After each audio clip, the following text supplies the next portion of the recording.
Hello everyone, আসসালামু আলাইকুম। কেমন আছেন সবাই? চলে আসছে অ্যানাদার ব্লগ নিয়ে। তো আমি আজকে তৈরি করব হচ্ছে দই কুড়াল।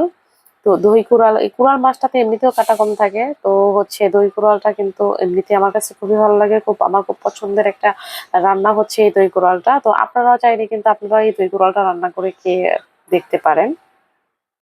তো দই কুড়াল রান্না করার জন্য আমি প্রায় 1 কেজির মতো একটা কুড়াল মাছ নিয়ে নিছি। তো এই কোরাল মাছটা হচ্ছে, যদিও মাছ আমি তেমন কাটাকাটি করতে পারি না, মাছটা মা হচ্ছে কেটে দিচ্ছে। মাছের কাঁটাগুলো অনেক শক্ত।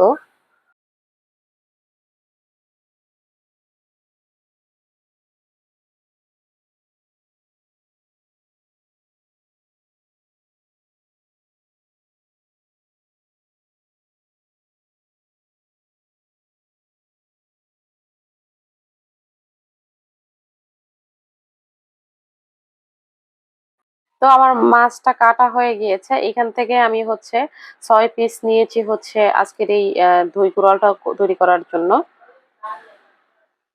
তো এখন আমি এগুলাকে হলুদ আর লবণ লাগিয়ে হচ্ছে আহ লবণ আর হচ্ছে একটা লেবুর কিছু রস দিয়ে হচ্ছে আমি এটাকে হচ্ছে কিছুক্ষণ মেরিনেট করে তারপর হচ্ছে এটা ভেজে নিব।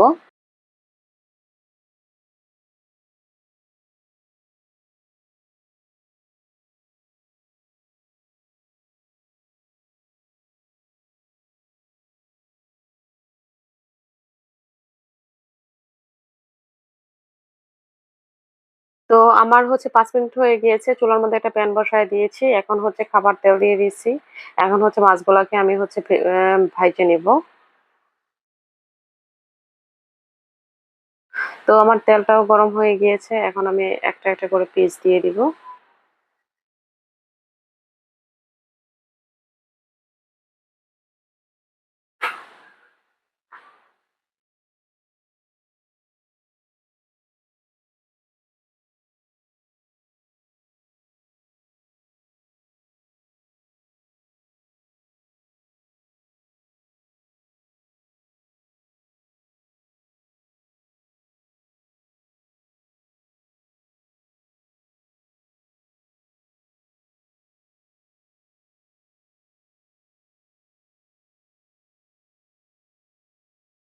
তো এখন আমি উল্টায় পাল্টায় মাছটাকে ভেজে নেব। মাছটাকে কিন্তু খুব বেশি ভাজবো না, আমি হালকা করেই ভেজে নিব।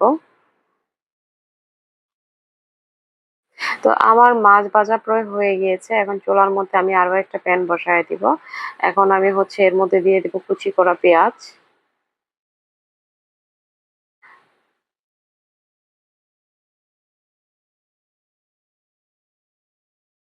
আর দিয়ে দিব হচ্ছে খাবার তেল।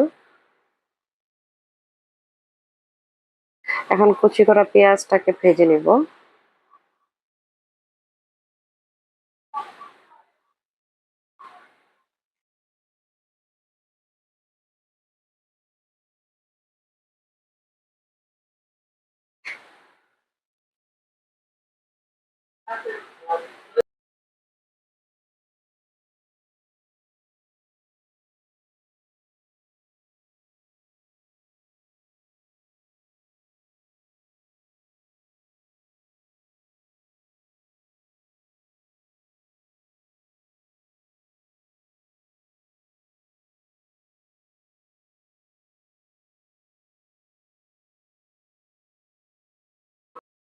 তো এখন আমি দিয়ে দিব ফালি করা কয়েকটা কাঁচা মরিচ।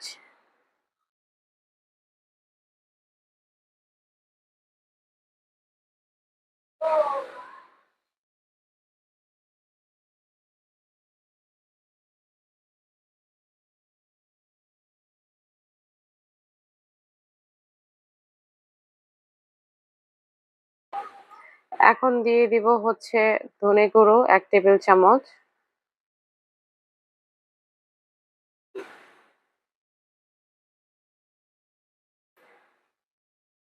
দিয়ে দিব হচ্ছে জিরা গুঁড়ো 1 টেবিল চামচ।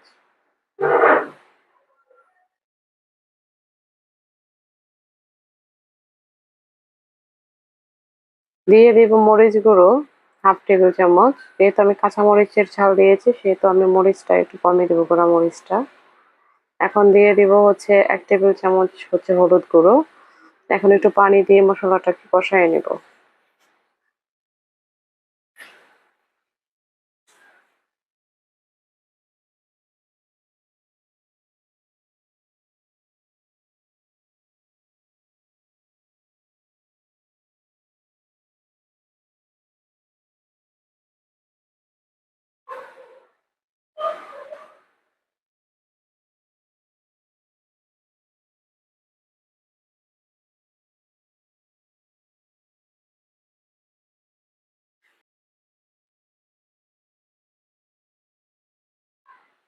এখন আমি আড়ঙের যে টক দইটা নিয়েছি সেই টক দইটার হাফ কাপের মতো দিয়ে দিব।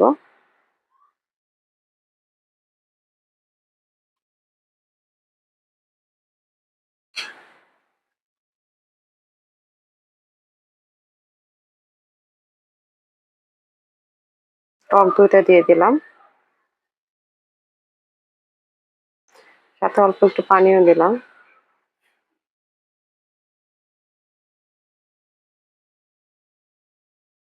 নাড়াচাড়া করে মিশ্রণগুলোকে মিক্সড করে দিব।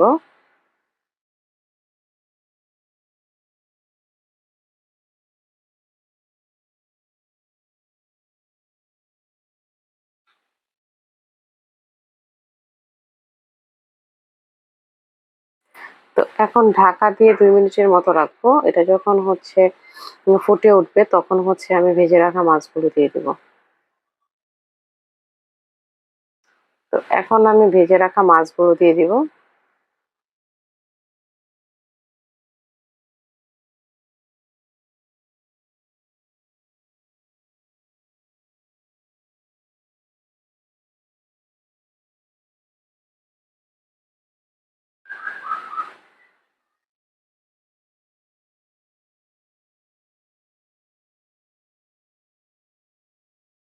এখন ঢাকা দিয়ে কিছুক্ষণ এটাকে কুক করে নিব।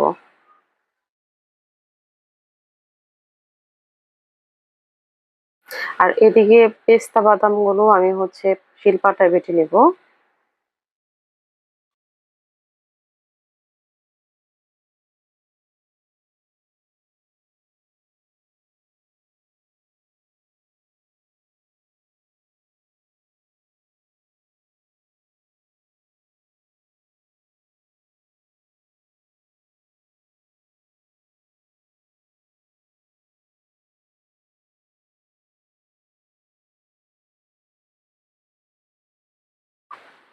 এখন দিয়ে দিব আমি হচ্ছে বেটে রাখা হচ্ছে পেস্তা বাদামগুলোকে।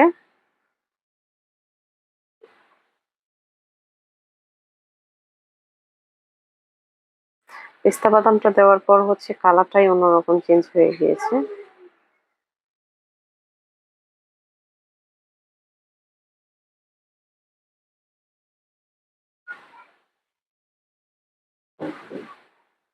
আর এখন এটা স্বাদ বাড়ানোর জন্য দিয়ে দিব 1 টেবিল চামচের মতো চিনি।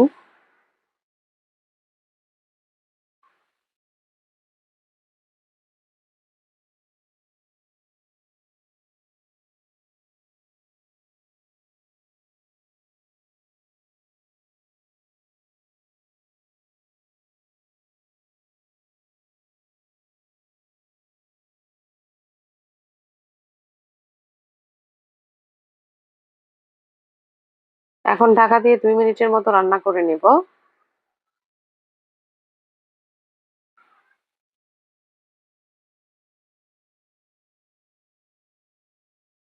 তো হয়ে গিয়েছে আমার হচ্ছে কোরাল দই। এখন চুলাটাকে অফ করে দিব।